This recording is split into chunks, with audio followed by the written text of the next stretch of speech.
Welcome to Catholic Mindset Podcast. This is your host, Alejandro Cervali. Join me as I explore the plethora of knowledge of our faith. Together, we will look into Catholic fundamentals, break down the basics, the prayers, traditions, and practices used in our church to gain union with Christ. You and I are created in the image and likeness of God, including our minds. You must begin to open your heart to imitate the mindset of Jesus Christ. Catholic Mindset creates Catholic contents for Catholics looking to grow in their faith. You can follow me on social at Catholic Mindset Podcast. All right, welcome to another episode of Catholic Mindset. Today we have Carmen Santamaría and Angelique Ruhi-López. They both wrote a book called The Infertility Companion for Catholics, right? Where it talks about spiritual and practical support for couples who are struggling with infertility. Before we talk about that, a little bit about you ladies. How are you guys doing today? Doing well. I'm doing good. Thank you. How are you? Doing good. Doing good. Enjoying your Saturday. Thank you for jumping on the show. I appreciate it. Sure. Thanks for having us. So let's jump right in. Let's define infertility so everybody can have an idea of where we're starting with the concept. Infertility can be defined as a year of trying to conceive without having a conception. So it could, especially obviously with no interventions involved. Right. And it's about 1 in 6 couples in the United States experience infertility. And it could also be primary, which is like you're starting to try to have children for the first time, or it could be secondary, that you perhaps had biological children and then you can't conceive anymore. So there's different ways. And the statistics show that it's about a third as far as whether it's, the woman, the man, or just something, both of them, or, something they can't really define why it's happening to the couple. Okay. And then infertility, it can come from just the inability. So you said it, and then in 1 year, right? Right. And then, so that means that because a couple is trying and they don't conceive, like you said, so after a year, it is possible after they keep trying.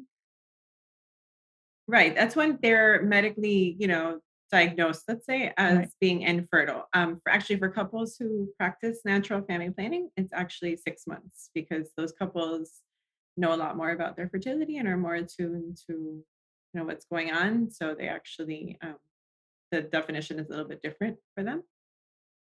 So I guess percentage wise, or how many people just can't because their body just cannot. It's not a matter of time or diet change or whatever, life change. Is there a number of people that just can't? I don't know the number for that. Most people, right, once they're, let's say, diagnosed as being infertile, then they pursue some sort of option, right? So whether it be some sort of medical intervention, or testing, I guess testing, right? There's a lot of steps involved, but how many people are just completely infertile? I don't know. Yeah. Okay. So after a year, then is when someone should seek help. Right. Exactly. Right. They should go to, a medical professional and start to see, what's going on. Right. So infertility is really, it's a symptom. You have to see what's causing it if you can. Sometimes you can't figure out why the medical professionals can't, but if you can, through testing, maybe there's a hormonal imbalance, or maybe there's something physical, like maybe the woman has endometriosis or something that can, with surgery, be corrected, and then maybe they can conceive. So there's things that you have to figure out, but you have to do that through testing and kind of seeing what the cause, what's going on. Okay. So tell me about the book. Why the book? Why do I need a companionship book? I think that when couples are facing infertility, it can be such a desperate, difficult time, because you feel called to be a parent, but it's not happening in the time frame that you wish. And so we've been there, each of us, at different points of our marriage with our husbands, and we felt that loneliness of not knowing where to go, where to turn. And we found that the Catholic Church has such rich, beautiful teachings on the subject that can guide us at a time of desperation, at a time when we don't know where to look, where to do. There's all these different treatment options, and what do I choose? And the church, in a very beautiful way, says yes, and says yes to treatments that help to uphold the dignity of the spouses and of the child that they wish to conceive, and guides us in a loving way to healing, I think, spiritually and physically. Okay. Right. We saw the need for the book because when you're going through this journey, you're offered a lot of treatments and you don't know necessarily that the church has guidance and teachings on this. So actually, if we could just read, this is actually from the United States Conference of Catholic Bishops. So what they state, and it's just like the simple kind of rule. So any procedure which assists marital intercourse in reaching its procreative potential is moral. So that's licit, and procedures which add a third party into the act of conception or which substitute a laboratory procedure for intercourse are not acceptable, illicit.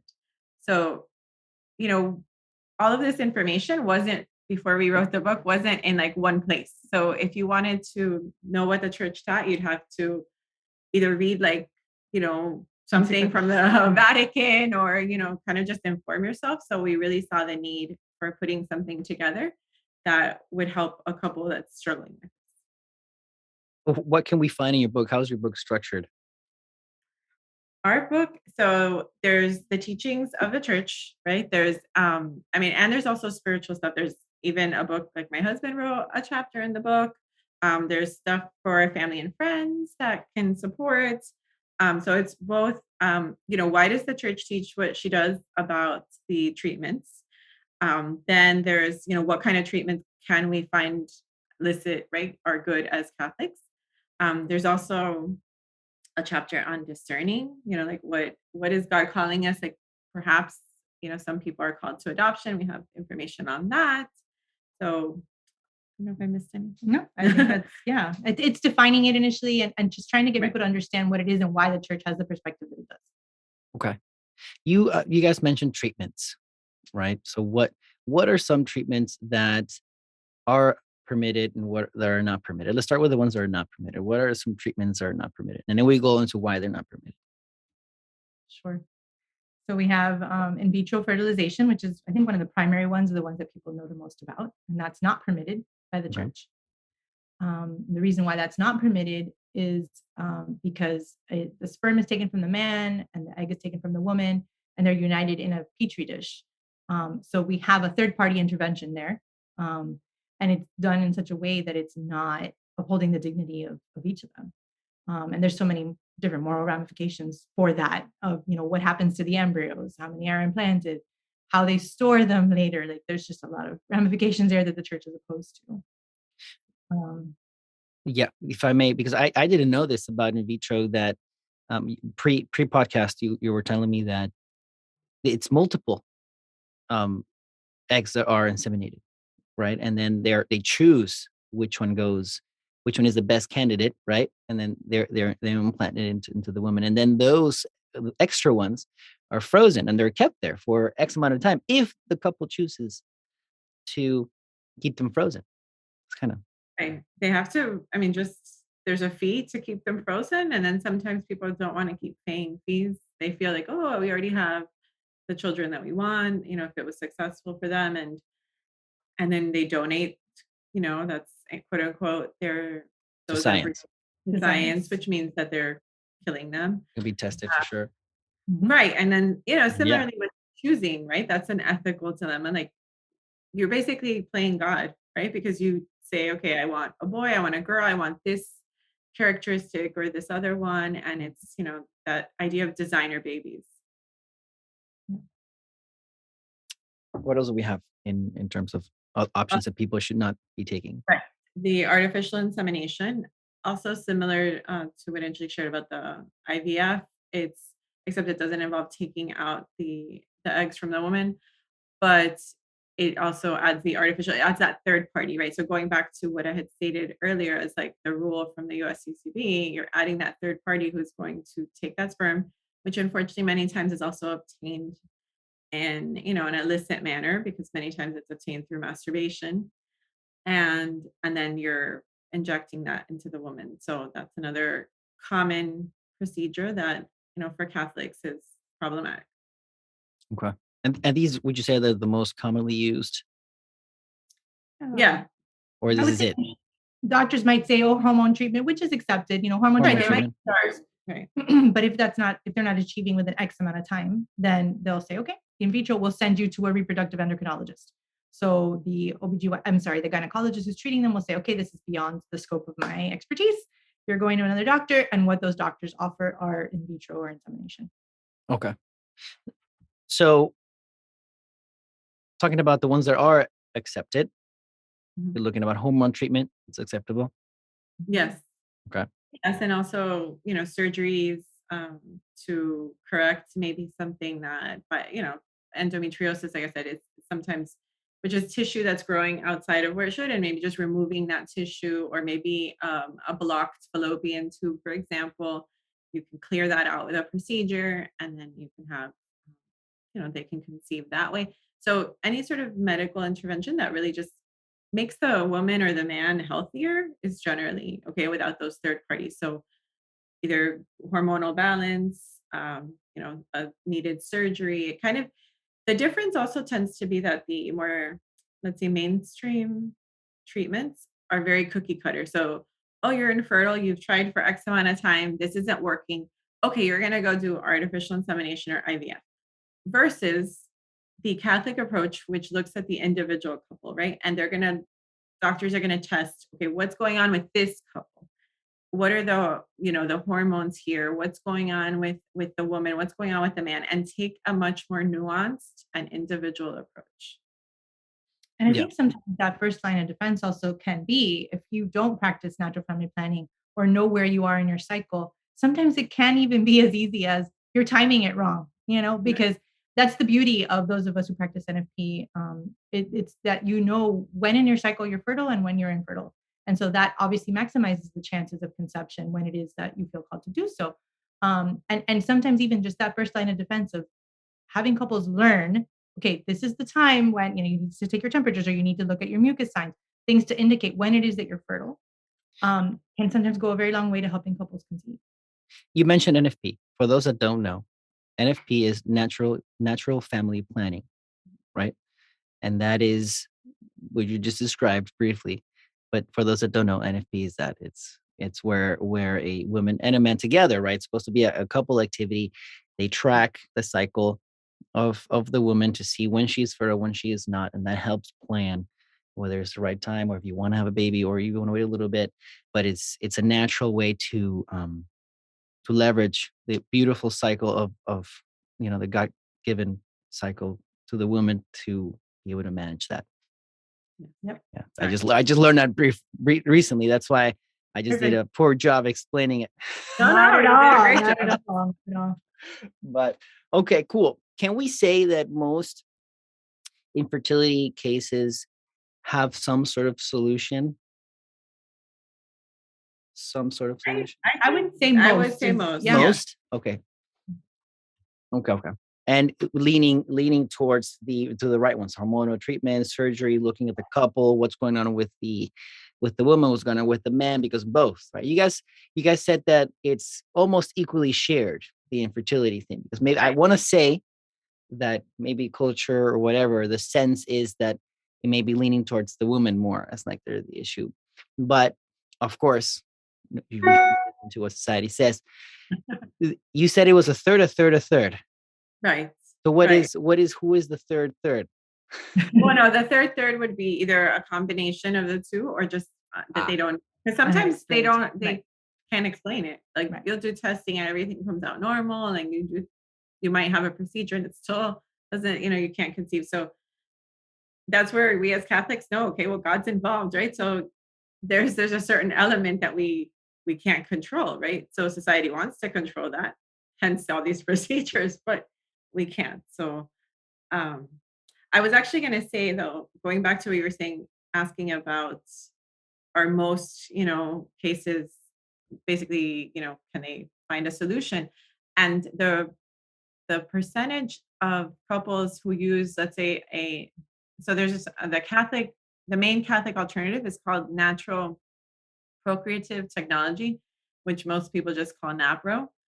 And NAPRO has like a 60-70% success rate versus actually in vitro that has like a 30. 40? Yeah. So What? it's, yeah. And It's- they won't it's tell much- you that, right? They Of won't course tell you not.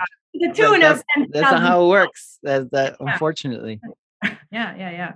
But I think it's also more successful because, like I mentioned, it's like about the individual couple, right? So if you're finding out what's really wrong with them, then you can probably try to help them with that. And you can't always, right? But to a larger extent, you might be able to help them versus you're just bypassing what's really wrong and you're just trying to create the baby and, and you're really never getting to the, what's really going on with the couple. And they also have a much greater likelihood of achieving like another pregnancy, right? So let's say it's like you're infertile, you're starting to try to have a family.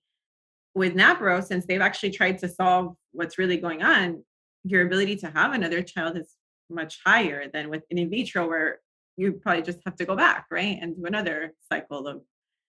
Well, and then also the factor of that baby sadly might be miscarried, right? The one that's created with in vitro. Because if you're not even looking at why the woman isn't able to carry a baby to term or isn't able to conceive, and if you're not looking at the reasons, there could be something biological that makes it so that, who knows, they may have conceived and then just not carried a baby to term. They're not looking at the underlying reason. So here they are bypassing everything that God created and implanting the baby that sadly may or may not make it because they're not actually solving the underlying issues.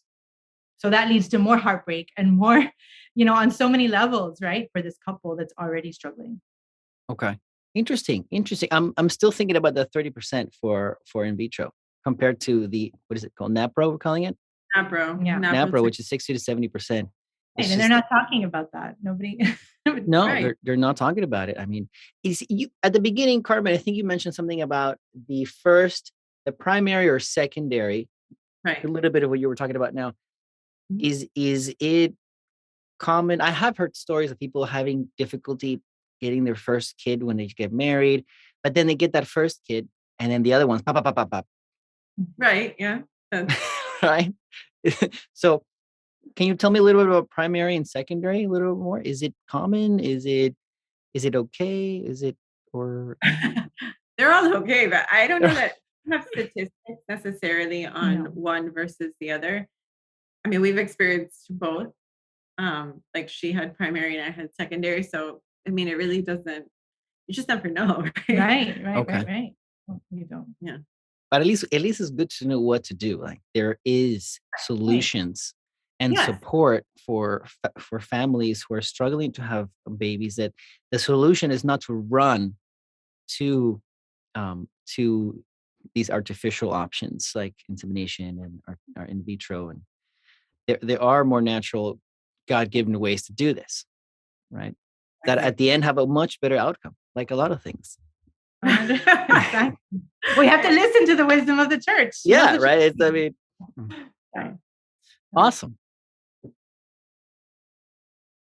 So you guys mentioned the book talks about support. How can individuals like myself support friends or people who are struggling? Right. That's the kind of supports we're talking about, right?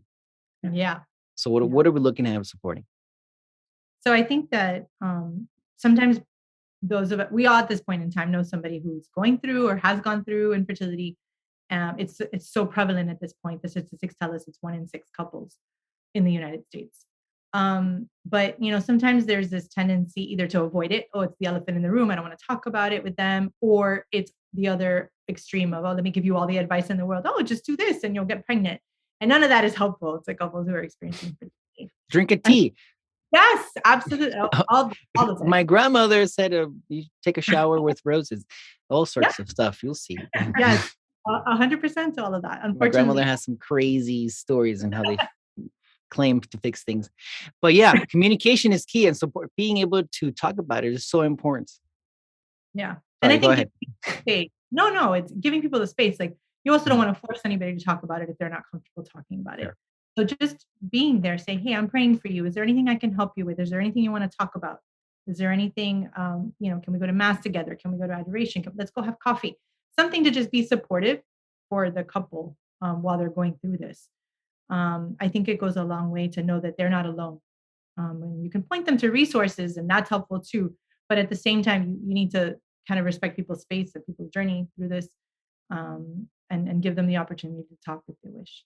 Right, but there are online resources. Yeah. There's also at some parishes, like our parish has a ministry for infertile couples. So it Mhm. just kind of depends on what's out there, but giving them those good Catholic sound, Yes. morally acceptable options. That's Yeah. really the best support, because I think we have to remember that we are consumers of our medical you know, practices or whatever. When we go to the doctor, it can be intimidating if neither of us are in the medical field.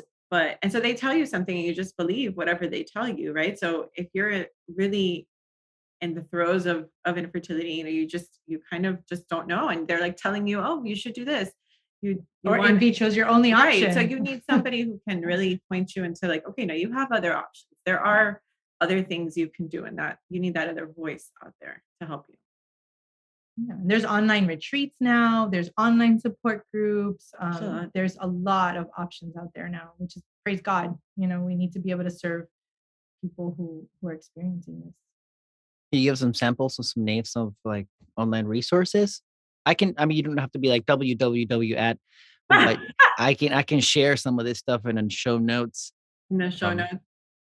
Yeah, I Is it called can't. Streams in the Desert? That one that That was you. well, can we get back to you on that? Like, Yeah. you know what happened is that we have resources in the book, but that was Yeah. 10 years ago. And so now there's all these other things. I know Redbird Ministries is one that deals with miscarriage That's and infant Okay. loss. So we can send that to you. Okay. So what we'll do is we'll once the show is out, guys and ladies, you guys can check the show notes for any resources in relations to this Yeah. conversation. Sounds good. Cool. So can you give me more of a little bit of example of how to support someone who's struggling with infertility? I think just being there and listening, and saying, I'm here for you. That I'm here to listen to you if you want to talk. And they may want to, and they may not want to. You can take them out for coffee or ice cream or anything like that.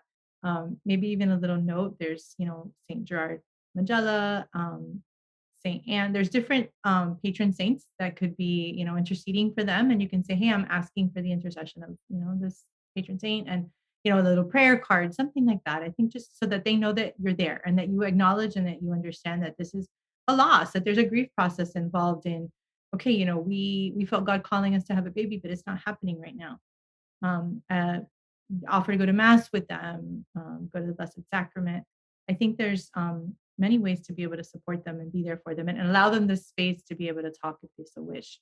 I think it's hard also because at a time, all their friends are having babies, all your friends are having babies, and you're the only one who feels like you don't. And so then there's the baptisms and there's the baby showers, and that's hard. And I think that we also have to give grace and understand that there might be a day where a person just really feels like they can't make it to X baby shower, and that's hard. But also the flip side of that, right, is for those of us who are experiencing that, to challenge ourselves to be there and celebrate life, right? Because if we really, really want, this is the life that we desire, to be there, to be able to celebrate life is a way to also challenge ourselves to kind of step outside of ourselves and be able to be there for someone else. So I think that it is definitely a process. It's definitely a grieving, and being there to support somebody just by allowing them the space to talk goes a very long way. That's so important. People just keep things to themselves sometimes, and without communicating, then you don't know. You can't, if you don't communicate your struggles, then you can't find companionship in it. Like, you know what, Carmen, I also struggle with this, but I did this and this is how I leaned on my faith, to support me. And then I found other solutions, and having resources. If you keep it to yourself, it's no good. Yep. Right. But I So, think we just really have to be respectful of mhm. everybody, and that it's different. Like Angelique said, it's a process, it's a grieving process. And for many couples, because of the cyclical nature of this, right? Because it revolves around like the woman's cycle. I mean, it's like every month you're kind of just in this grieving process, right? And you're going through it, and the hope, and like, so it's hard.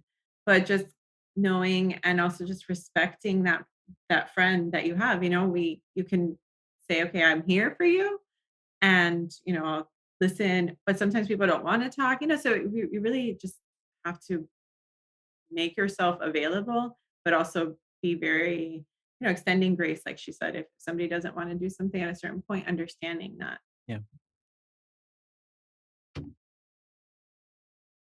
So in our pre-podcast conversation, both of you ladies mentioned that you guys had struggled at some point in different aspects of infertility. Do you guys want to tell us a little bit of your story? And I understand it led to adoption as well. So I think that that's awesome at the same time, being able to provide a family for a child in need. But tell us a little about your stories. Yeah. Who wants to go first? So I'll go first. So yes, when my husband and I Angelique, were yeah. trying to conceive, we were, it wasn't happening in the Yeah. timing we were expecting. And because we did natural family planning, we saw that, that my charts were okay, and we were puzzled by it. So we did testing, and, it came back as unexplained infertility. So we really felt very strongly that God was using that as an opportunity for us to adopt. We were feeling called to adoption. And so we had the blessing of being able to adopt our oldest son from Vietnam. And he's 15 now. So it's been quite a blessing. And he came home to us at 8 months old. So we definitely are, proponents for adoption. We talked about all the medical interventions of infertility, and we're blessed as Catholics to have all these options. Mhm. But we also want to encourage people to take a look at the option of adoption, that perhaps God is calling couples to adopt because of this experience. And how many kids do you have now? We have 6 children. 6 of your own. All of us, all of them are our own, biological and adopted. Biological in total, like that's 6, which is great. So your struggle was mainly at the beginning, and then you adopted, and then you were able to have your own kids. That's awesome. That's awesome. Carmen? So mine's a little bit different. So we also used NFP, or used NFP in our marriage. And when we were ready I had gone back to graduate school, and when we were ready to have a child, we got pregnant right away. We have our daughter, who's also 15, almost 16. And then we're able to get pregnant with our son after her. So, we didn't think there was anything wrong. But my husband and I had, from the onset, from before we got married, talked about adoption being part of our family. And we had just thought we would do it a little bit later. But after we weren't able to have any more biological children, even after we had those two, we had testing, we decided, okay, well, maybe God is calling us to adopt sooner rather than later. Hmm. And so we have twins that are adopted. So we have 4 children, 2 biological, 2 adopted. And from where did you adopt your kids, if I may ask? Since we know Our children are domestic adoption. So domestic, like so we South basically Florida. Florida, not South Florida, How middle Florida. domestic? But domestic. Yeah. So we adopted them as babies. Like Victoria came home when she was 3-4 days old, and then Danny had to stay in the NICU for a little bit because they're twins. So they were born a little bit early, and so he had to stay for a little bit. But they are super healthy and awesome, and yeah. So and our daughter had prayed for twins, so that was also our oldest, right? So she had wanted boy-girl twins, and that's what God provided. So there you go. That's awesome. Can you tell us a little bit about the experience of adopting? I know it's not for everyone, but if you're called for, what is that outcome? I mean, I think, well, we know both of our families, our children are all the same. Like, we don't treat our children any differently just because maybe they look a little differently than us. These are all my children, and that's that, and I think it's a different way of growing your family. And I guess it has its challenges. But I mean, Like in anything? like anything, right? Anything I mean, has challenges. people also say the process is super difficult.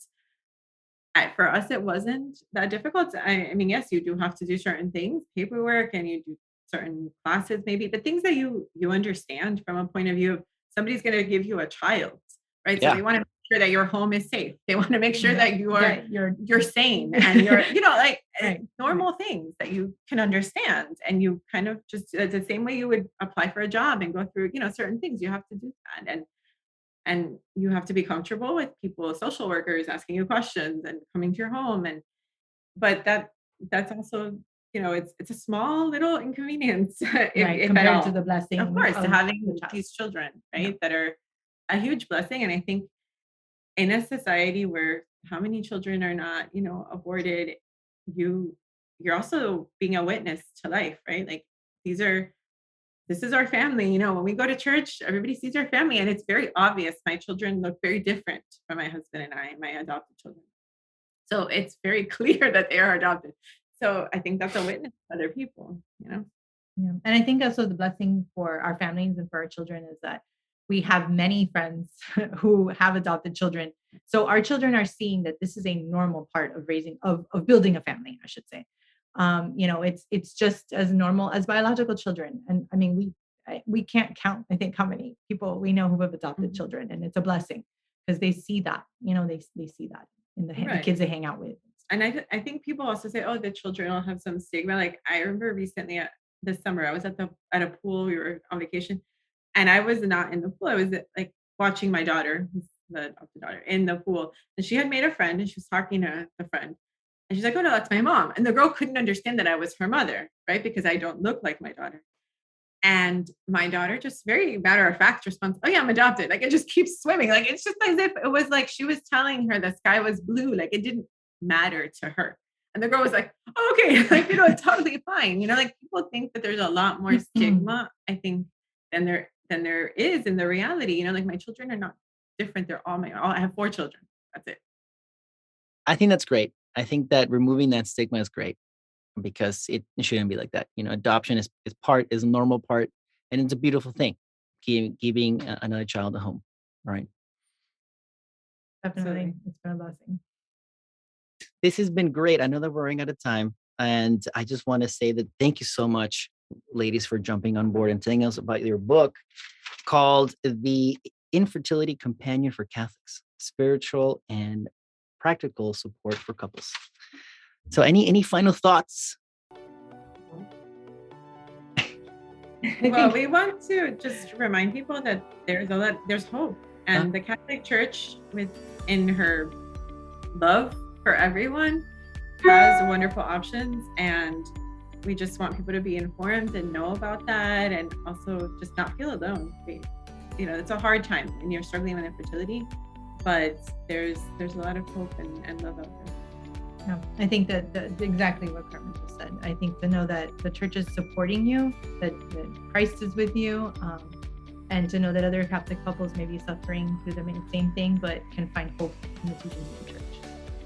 Beautiful. Beautiful. Ladies, thank you so much for jumping on the show and telling us about your book and then this great mission you guys have been spreading the word about. I mean, I definitely learned a lot, and I will definitely share. I mean, that's the whole point of the podcast, to share. Ha! Thank you. Awesome. Thank you so much.